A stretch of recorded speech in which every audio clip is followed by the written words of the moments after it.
Ustedes saben que Skinner es la persona, pues, como que más ha influido, pues, en todos los procesos conductistas. Entonces, esta conferencia, que aunque es antigua, nos muestra cómo es que él planteaba todas sus teorías, todos sus postulados, y cómo se establecen o se ponen en interacción con la vida real, con un contexto social bien aterrizado, bien real. Entonces vamos a verlo. Eh, es un poco extensa. Seguramente, pues, cuando vayamos a terminar en esta primera parte de, de la clase, retomaremos, y luego ya en la segunda parte hablaremos un poco de eso, o de pronto también lo que podemos hacer es, eh, hay un video bastante interesante también que quiero compartirlo, en donde pues se maneja muchísimo las técnicas operantes como el refuerzo y el castigo. Entonces, vamos a verlo también. Y pues vamos a socializarlo y vamos a dar nuestras opiniones con respecto a lo que veamos en cuanto a la conferencia y en cuanto a ese video que quiero que veamos. Entonces, permítanme, voy a comenzar a proyectar este video, esta conferencia.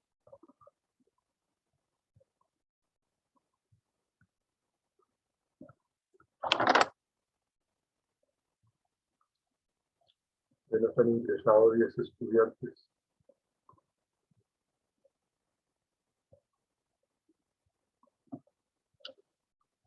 Bueno, está entrando Amsterdam.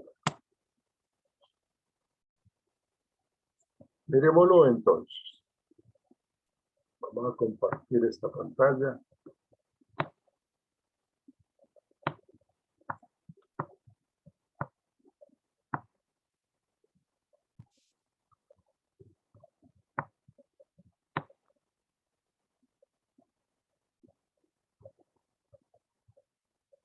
¿Están viendo mi pantalla, señoritas?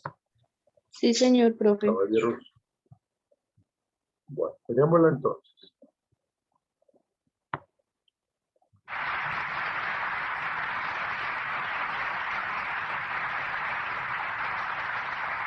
Thank you very much. I'm pleased to be here, and particularly pleased to have these good questions. Some of them are pretty tough, but they really are I think, very basic. I want to start off with one to which I can tie some of the others, and that is, how much do I think that research on animal behavior will contribute to an understanding of and modification of human behavior? In the Behavior of Organisms, published nearly 40 years ago, time flies, I said that I thought the only difference, shall I repeat? Or, all right. I thought that the only difference that I expected to see between animals and what I used to call men, people, was in the field of verbal behavior. And I still think that's true. I got around to doing a book on verbal behavior 20 years later, published in 1957. But it doesn't simply mean that animals suddenly start talking and that's all there is to it. The essential thing is that once verbal behavior became possible, and I think that was due to an evolutionary process that brought the vocal musculature under what I would call operant control, call it voluntary control if you like. Up to that point it had been associated with instinctive cries and so on. But once that became possible to put it crudely, to use speech to be effective, to produce results, then you could have a culture emerge in which people began to ask each other, what are you doing, why are you doing that? In other words, they began to set up the conditions that led people to look at their own behavior and look at themselves and their own bodily processes when they were behaving.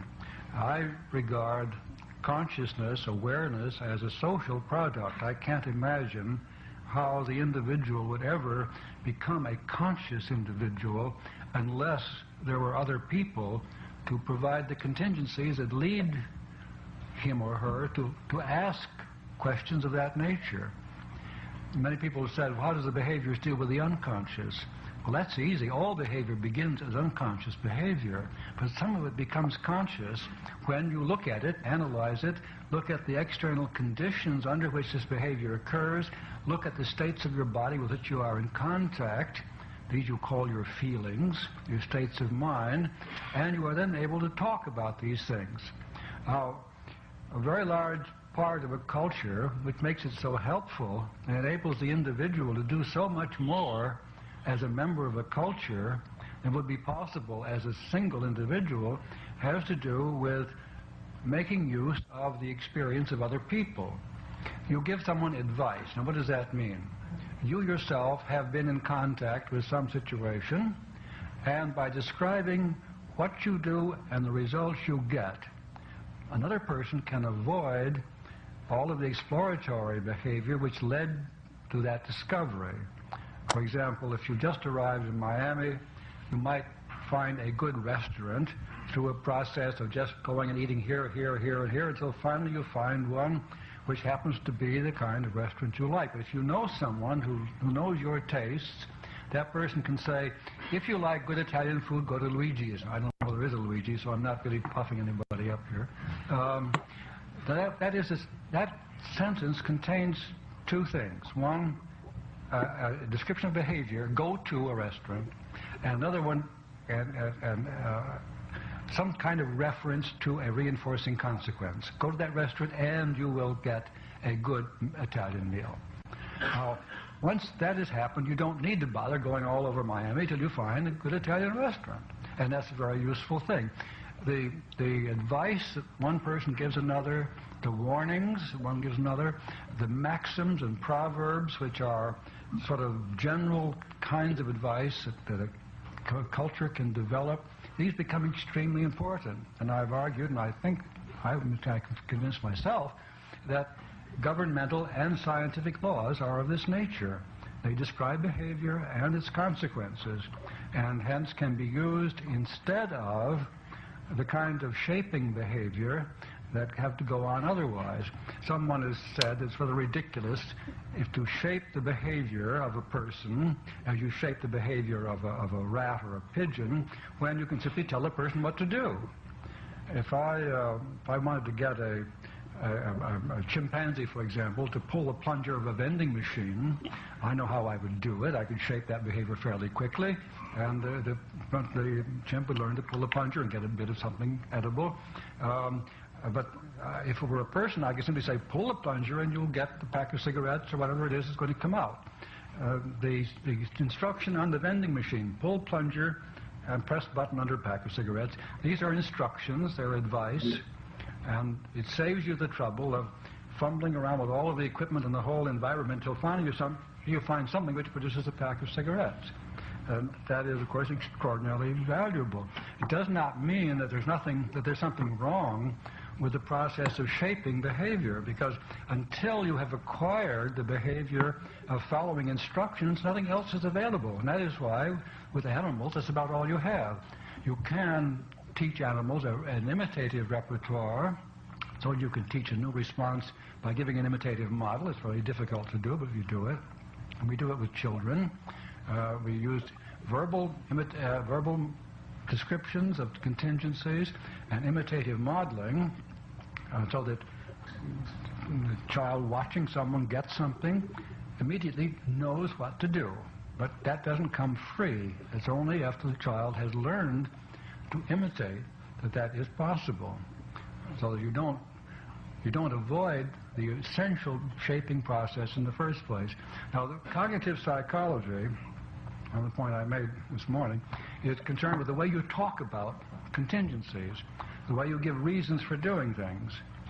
And when I say, if you want a good Italian dinner, go to Luigi's, I give you reasons why you should go to Luigi's, because you get a good dinner when you do that. And this kind of thing is, of course, very commonly done, and it is the rational side of human behavior. But Freud saw what was wrong with that. I can say to a person, pull the plunger and you get his pack of cigarettes. But supposing this person is ruining himself gambling, and I say to him, okay, Tim, I can give you some very good advice, stop gambling. That's that. I'll give you reasons for stop gambling. If you stop gambling, you won't lose money. So you stop. Yes, but you don't. You see, the contingencies are more powerful there than the reasons. Now, the reasons are descriptions of the contingencies, but you don't have reasons to follow the reasons. And so you go right on gambling. And that's a problem that therapists face. You can give a patient reasons for behaving well, but that isn't enough, as Freud was very clearly pointed this out. Freud would say with the unconscious reasons. By unconscious reasons, all he means, all I would mean, and if I said the same thing, is that there are reinforcing contingencies, mostly reinforcing consequences, which are strengthening behavior in opposition to what appear to be the reasons that society gives you for behaving in a given way. As you know that if you want to get along better with your wife, you should stop nagging, or should stop complaining, stop to instead, and so on. All right. Those are reasons, and probably they're correct. On the other hand, it's terribly reinforcing to you to find that she's wrong in this, and complain about this, and complain about that, and so on. So that is what you do. There are reinforcing consequences to determine the behavior. The reasons given aren't enough. And I think the main problem, really, in therapy, it seems to me one of the problems in face-to-face therapy with just not a psychotic, but with a neurotic person, is to find the contingencies of reinforcement, which are the troublemaking effects, so that good reasons, which are descriptions of better contingencies, can actually work. Well, that's my explanation of the difference between animals and people. People do talk about what they're doing. They talk about the world in which they live, the contingencies that affect them, and they try to influence each other by describing contingencies. In other words, by giving reasons rather than by reinforcing. Now, I would say that the behavior modifier has discovered that in many cases the reasons won't do it, and that you then work on the contingencies of reinforcement. This would be particularly true of psychotics and retarded people who aren't actually able to respond to reasons. The descriptions of contingencies don't get through to them. Neither do contingencies very often. That's why you have to have very conspicuous reinforcers, such as a token economy. If that works, it works. Of course, you want to get rid of the conspicuous reinforcer as soon as you can. But this whole difference between contingency shaped behavior and rule-governed behavior, which is the rational kind of thing, where you talk about the contingencies and change people because they can learn from the experience of others by following rules, is I think, essentially the difference between a narrow conception of behavior modification and a narrow conception of what cognitive psychology is all about. I would argue that the cognitive processes are also behavioral, and there's no reason to make that distinction. Well, that was, I think, covers several of the questions that have been raised here. I want, since my charming daughter is here, I want to answer one other question right away. It's called a personal question here, person with a question mark after the personal. Would you describe in what way your children were involved with the Skinner box? That means the so-called air crib, not the lever pressing box. Did you use some principles of behavior analysis to raise your children? What was the outcome? Well,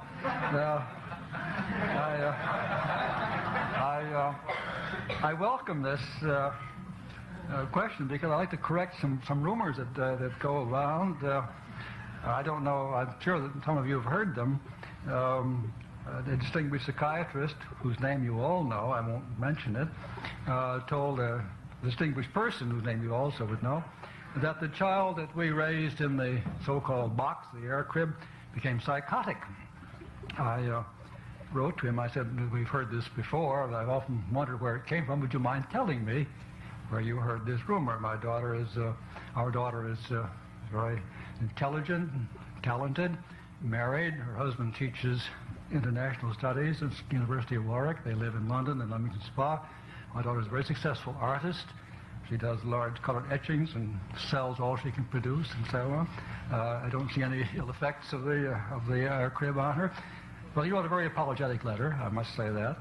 He didn't tell me where he heard it. Then one summer, a British critic came over and said to a friend of ours, a professor of literature at Harvard, isn't it too bad about that daughter of the Skinners they raised in the box killing herself? And our friend said, well, when did she do that? I was swimming with her yesterday. But recently I've been getting letters. I've had 2 or 3 in the last month. Is it true that your daughter is suing you? I wish to say, that's the daughter which is not here. I can't put her on display, but she's not suing me. We have a very good relationship, as a matter of fact. As to using behavior modification, it's very curious. I look back on it now. I never did use any kind of contrived reinforcing contingencies on my children, nor are there any in Walden 2. It's a very curious thing, I think. Walden 2 was written 7 years after the publication of The Behavior of Organisms, published 10 years after. It was the application of the principles that I thought I had discovered to the design of a culture. But the reinforcing contingencies in the culture are all natural. In fact, there's a very strong trend against contrived ones. You don't ever say thank you in Walden 2. That's a contrived reinforcer, you see. And that was true with my children. I never had a token economy. I never had a gold star point system, anything of that sort. The only exception was my younger daughter, Deborah. I did twice shape a bit of behavior through the use of a reinforcer. Once when she was about 7 or 8 months old, I was sitting in the living room holding her on my lap and playing with her and having fun. The room was getting dark, and I reached up and turned on a lamp. And she smiled, and I thought, a reinforcer. So I thought I would just see if I could use it. So I turned the light off, and I waited for her until she lifted her left hand a little bit, and I turned the light on immediately. And then turned it off, and she lifted it again. Pretty soon she was doing this to make the light go on. And a few years later, a man named Fuller did the same thing with a 20-year-old vegetative idiot in the hospital, found that this creature had never shown any sign of intelligence for 20 years, but by using the bottle that it ate from in the same way, got this vegetative idiot to do the same thing. So my daughter at least contributed to the improvement in the lives of vegetative idiots. Anyway,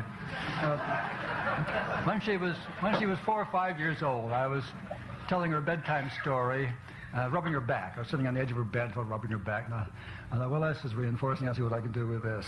So I waited until she lifted a foot, and I rubbed her back, and I stopped. Lifted her foot again, and I rubbed her back. Then she gave a great kick and started to laugh. I said, what are you laughing at? She said, when I lift my foot, you rub my back.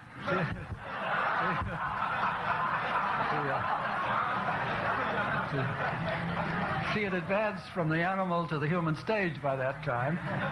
She could talk about the contingencies of reinforcement, and did. And both my daughters would say to me, don't use your psychology on us. And I never actually did. So they turned out well for perhaps the wrong reasons.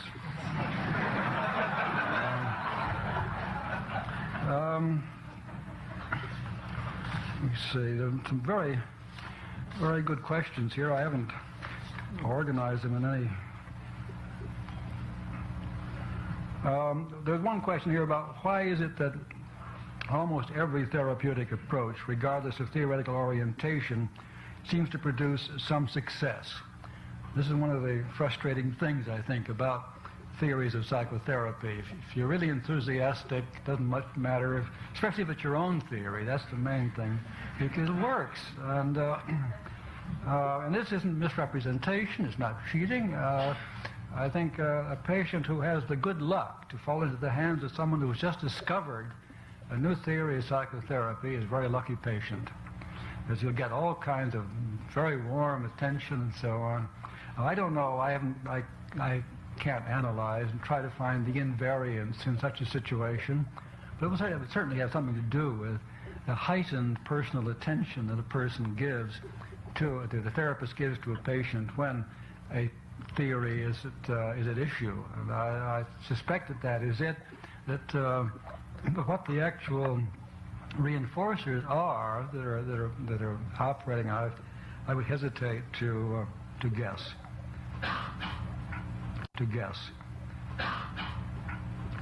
Then there's one here about operant conditioning avoids the question of motivation by claiming that it is a function of a previous history of positive reinforcement.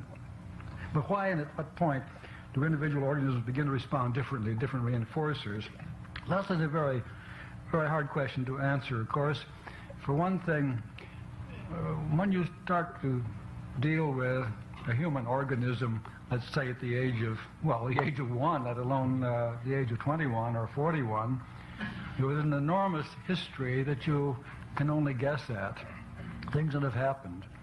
And under those conditions, I don't know what you can do except make the best guess as to what has probably happened from some sort of a survey, some way of finding out what has actually been going on. The basic reinforcers of the human organism are due, I assume, like those of all species, to survival value. Now, that doesn't mean that they are necessarily good. I would like to make a great deal of the fact that we are out of date with respect to our current environment, in the sense that we tend to be reinforced by things which no longer need to be that reinforcing for the sake of the survival of the species. Sugar and salt would be examples of this. Till fairly recently, there was very little sugar and salt in the environments of human beings, except in the case of salt, those who lived in Miami and on the ocean. But the species had to have these substances. Sweetness was associated with ripe fruit, and that was about all. And the salt lick that animals go to at great danger to themselves and so on, show you how important it is to be reinforced by salt on the tongue. And until salt was mined and processed and put on every table in salt cellars and on potato chips and all sorts of things like that, it was important that people ate a certain amount of salt. Same thing is true of sugar. Until the discovery of sugar cane and sugar beets and the processing and storage and sale of sugar and the ubiquitous candy counter and so on, it was important that people be reinforced by sugar, because if you run on something nutritious and it tastes sweet, it's good to remember where you got it and how to get it again and so on. However, now, of course, these things are so terribly reinforcing that we overeat both of them and get overweight or destroy the chemical balance in the body. Same thing is true of sexual reinforcement. At a time when the species was decimated by famine, pestilence, and and wars and so on, it was important that human beings copulated every opportunity. And the way that evolved was to make sex extraordinarily reinforcing. Well, now we're overpopulating the world because it is so reinforcing. These are things which we've changed, but the world has changed, and we no longer need to be this susceptible. Now you can say, well, thank God they are that reinforcing, and you can use contraceptives and saccharin and artificial salt and so on, and enjoy.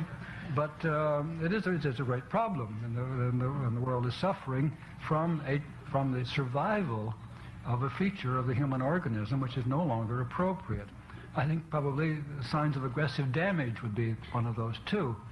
That if you are in a world where you survive only if you fight well, then any sign that you've hurt someone is a very good thing, because you learn to fight well if somebody groans or cries out and so on when you hit him just right. And I dare say there's some tendency to be reinforced when people are hurt. And we find that all the way from Schadenfreude and all the way down to watching professional football. But anyway, These are the basic reinforcers. Of course, they then are almost immediately overlaid with conditioned reinforcers, the things that eventually get these things for you. What the mother does to the baby is associated with nursing and sweet milk and so on, makes whatever the mother does reinforcing. And there's an elaborate set of reinforcers built up there. The social reinforcers that come from people who treat you well, and also the negative ones who treat you badly. These are the things that you acquire. But what an individual has acquired in the lifetime, when he comes for, say, therapy at the age of 30 or something of that sort, that I see no way of ever finding that out, so that you could actually make use of the facts. What you can do is to make a current survey of what seems to be reinforcing to this person, and I don't regard that as circular. One of the questions here is it true that the whole idea of reinforcement is circular? Something is reinforcing because it reinforces. And that's about correct. I think you find out what is reinforcing by seeing whether it increases the probability of behavior upon which it is contingent. I mean, that's no more circular than talking about ferrous metals being magnetic and brass not. What is a magnetic? Well, it's something that responds to magnetism, and brass doesn't, and irons do, then circular perhaps, but still a very useful concept. And if you define a reinforcer as something which makes behavior more probable when it is contingent upon the behavior, then that's an observational kind of thing. It is not, I think, basically circular.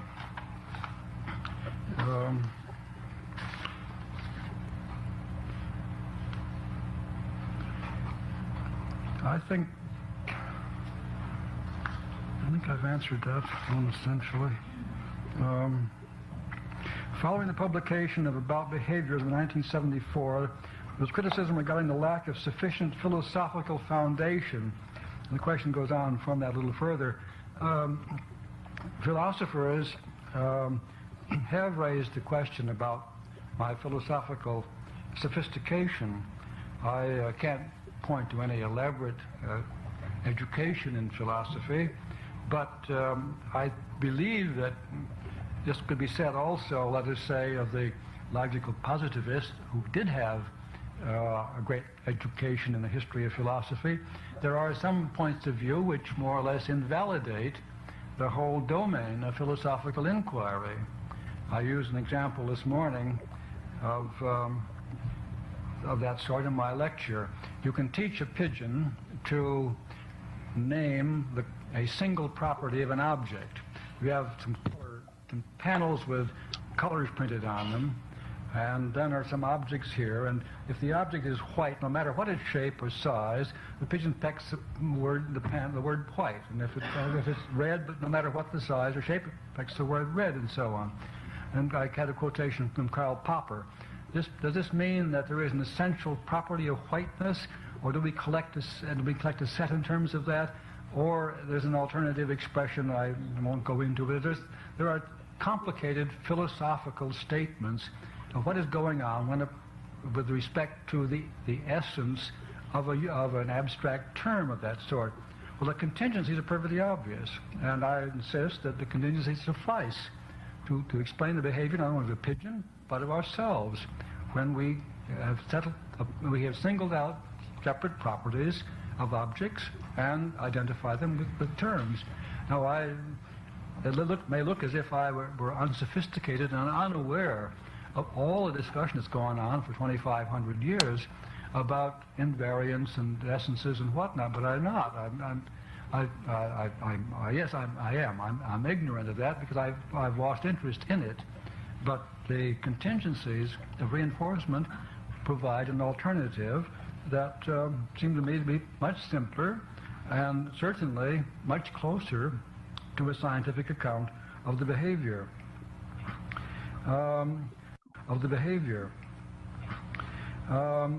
Sauss and others have said that behaviorism is reductionistic and dehumanizes man. As I've pointed out, it dehomunculizes man. If you believe that the body is steered and run by a little man inside, then behaviorism gets rid of that little man. the body is run by its own structure, the genetic endowment of the species, and its history and contact with the environment and the current environment. I think that that is compatible with the most noble view of human nature. I see no dehumanizing about it. The thing that bothers me about these references to behaviorism as being manipulative, and another question brought that up, is this. Chomsky and others have repeatedly said that behaviorism is associated with manipulative political philosophies, by which he means, I suppose, fascism. And as a matter of fact, I have been called fascist, but nothing in anything that I've ever done is in the slightest extent similar to what's happened under what I would call fascist governments. The issue is this: if you think that human behavior is determined primarily by genetic programming, and this is what you mean when you talk about the development of human behavior. Shakespeare had 7 ages, Erik Erikson has 10, Freud had different ones depending upon when you look at Freud's work and so on, but there are things are growing in the individual. You're born with a knowledge of grammar according to Chomsky and so on. You know the rules of grammar. If you think that we develop in the sense of grow like an embryo, and Chomsky has said, Roger Brown has said that the development of language is like embryonic growth, then you're at one end of the continuum. At the other end, you say that behavior is due to what happens during the lifetime of the individual. You don't deny that you start with an organism, and that is genetic, but it is pliable, manipulable, you can change it. Then quite clearly, in that case, manipulation is at the end of the environmental end of the continuum. Because you can change the environment, you can't change the genetic endowment except very slowly through some kind of genetic program. And nobody pays much attention to eugenics these days or any kind of effort. You can't make people speak grammatically by breeding people with better innate grammar. It don't work that way. If you want to teach people to be grammatical, you teach better grammar in schools. Well, if those are the two ends, then you ask which is going to be the one politically most associated with, let's say, vicious political practices. Well, I submit that if you know how to change the environment and are concerned with things like education, therapy, and so on, you will use those ways to bring about the kinds of changes that are important. If you, on the other hand, don't, if you believe this thing is all born into you, then you can't change in any reasonable way at all, and you turn into the most violent ways. The person who really believed in the genetic programming of behavior in the 20th century was Adolf Hitler. That's racism. And Chomsky is absolutely 180 degrees wrong about this. It isn't that racism follows, that it isn't that the concentration camp follows from a theory of innate behavior. It is that when you believe that behavior is innate, you can't think of anything else to do but a final solution which involves a concentration camp. When you are concerned about changing behavior and can do so, then you don't turn to the vicious methods. You turn to better schools, better forms of therapy, better incentive systems, better rehabilitation programs, and so on. So I would say just the opposite from Chomsky, that a good practical behavior modification makes it possible to be humane in dealing with people, whereas the genetic approach leaves you open to nothing but violence. I'm sure that my so-called friend, Dr. Thomas Sass, would not agree with that. He is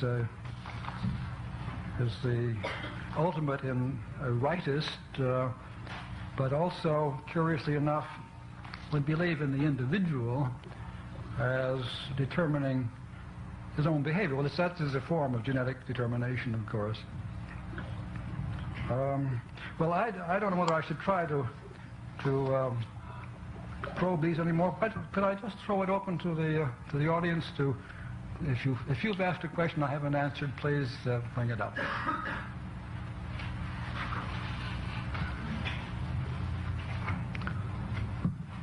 Yes. What is, in your opinion, the concept of will, and comment about the concept of will in psychology? Yes. The concept of will is a question. What is the concept of will? You associate voluntary behavior with what I would call operant behavior. As a distinction between reflex behavior and voluntary behavior, between the autonomic nervous system, unless we talk about recent discoveries and the modification of that through voluntary action and so on, plus as against the skeletal and so on.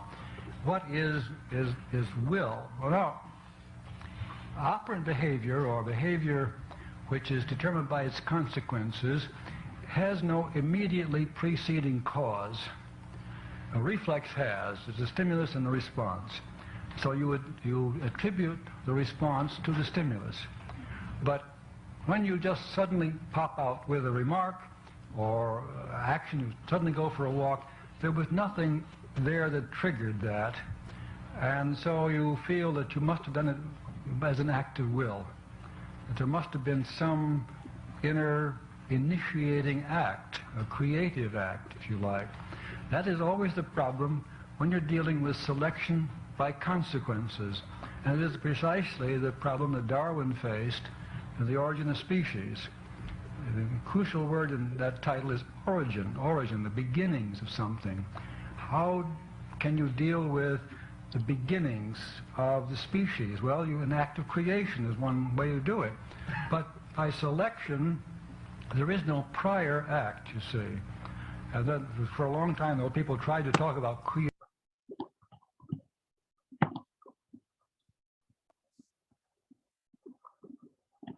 Nos queda menos de un minuto, porque cuando ingresemos nuevamente quiero hablar algo con respecto a lo que Skinner ha venido planteando.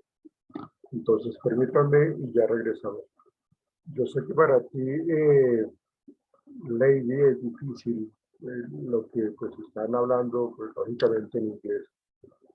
Yo te voy a compartir un texto que es exactamente lo que está hablando Skinner, para que lo puedan leer. Es exactamente todo lo que le está diciendo de la parte conductista. Entonces yo lo comparto contigo. Ya nos volvemos a ver, muchachos.